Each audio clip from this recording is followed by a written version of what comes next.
Matthieu, chapitre 6. Gardez-vous de pratiquer votre justice devant les hommes pour en être vus, autrement, vous n'aurez point de récompense auprès de votre Père qui est dans les cieux.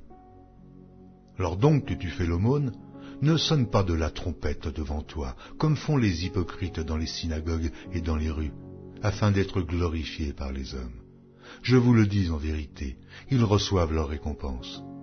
Mais, quand tu fais l'aumône, que ta main gauche ne sache pas ce que fait ta droite, afin que ton aumône se fasse en secret, et ton Père, qui voit dans le secret, te le rendra. Lorsque vous priez, ne soyez pas comme les hypocrites qui aiment à prier debout dans les synagogues et au coin des rues pour être vus des hommes. Je vous le dis en vérité, ils reçoivent leur récompense. Mais, quand tu pries, entre dans ta chambre, ferme ta porte et prie ton Père qui est là, dans le lieu secret.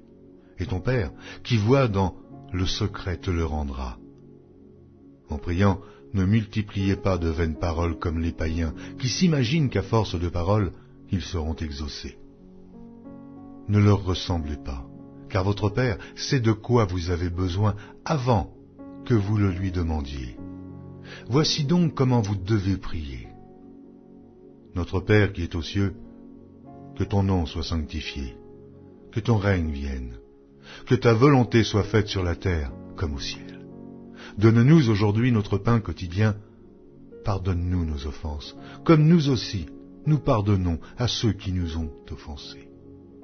Ne nous induis pas en tentation, mais délivre-nous du malin.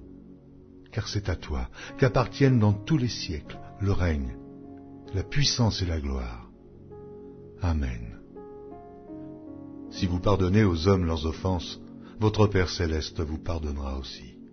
Mais si vous ne pardonnez pas aux hommes, votre Père ne vous pardonnera pas non plus vos offenses.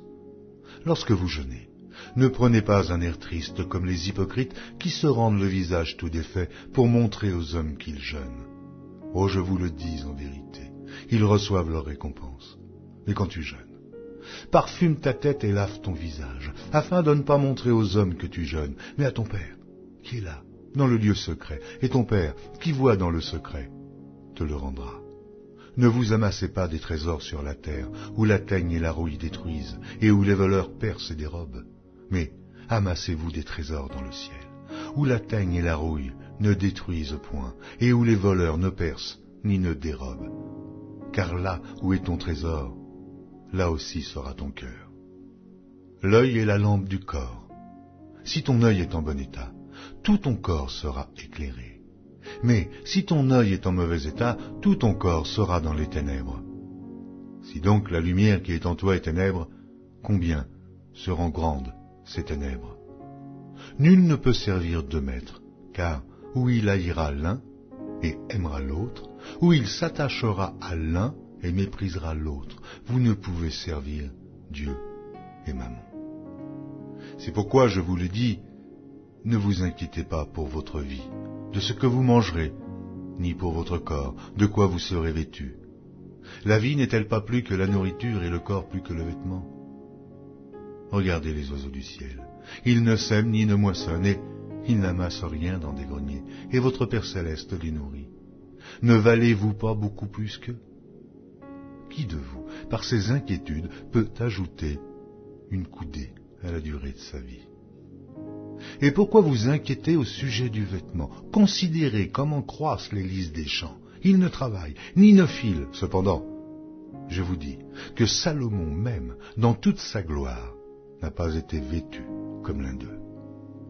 Si Dieu revêt ainsi l'herbe des champs qui existe aujourd'hui et qui demain sera jetée au four, ne vous vêtira-t-il pas à plus forte raison, gens de peu de foi?